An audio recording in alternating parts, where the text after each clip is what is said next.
ইরানে ভূপাতিত মার্কিন যুদ্ধবিমানের নিখোঁজ ক্রু সদস্যকে ঘিরে উদ্ধার অভিযান শেষ পর্যন্ত সফল করেছে যুক্তরাষ্ট্র। তবে নিখোঁজ এই ক্রুকে উদ্ধারে যাওয়া যুক্তরাষ্ট্রের 2 সামরিক বিমান বিধ্বস্ত হয়েছে। মূলত ইরানের ভেতরে ভূপাতিত মার্কিন যুদ্ধবিমানের নিখোঁজ ক্রু সদস্যকে উদ্ধার চালানোর অভিযানের মাঝপথেই তার নাটকীয় মোড় নেয়।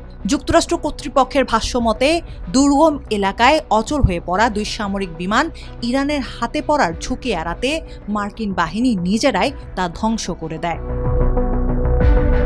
সংবাদ মাধ্যম দ্য টেলিগ্রাফ বলছে, ইরানের নিখোঁজ ক্রু সদস্যকে উদ্ধার অভিযানে ব্যবহারের জন্য নির্ধারিত 2টি মার্কিন সামরিক বিমান ইরানের দুর্গম এলাকায় অচল হয়ে পড়ার পর সেগুলো নিজেরাই ধ্বংস করে দিয়েছে যুক্তরাষ্ট্রের সামরিক বাহিনী।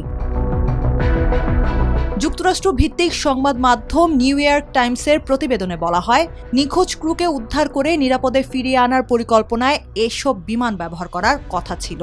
তবে অভিযানের মাঝপথে বিমান দুটি অচল হয়ে পড়লে পরিকল্পনায় জটিলতা দেখা দেয়। এই পরিস্থিতিতে বিমানগুলো ফেলে রাখলে সেগুলো ইরানি বাহিনীর হাতে চলে যাওয়ার আশঙ্কা তৈরি হয়। এতে সংবেদনশীল সামরিক প্রযুক্তি ও তথ্য ফাঁসের ঝুঁকি থাকায় মার্কিন বাহিনী নিজেই ওই 2 বিমান ধ্বংস করার সিদ্ধান্ত নেয়। এরপর মার্কিন কমান্ডাররা নতুন পরিকল্পনা গ্রহণ করেন। সেই অনুযায়ী উদ্ধার অভিযান চালিয়ে যেতে অতিরিক্ত 3টি নতুন বিমান পাঠানো হয় এবং সেগুলোর মাধ্যমে রুদ্ধশ্বাস এই অভিযান সম্পন্ন করা হয়।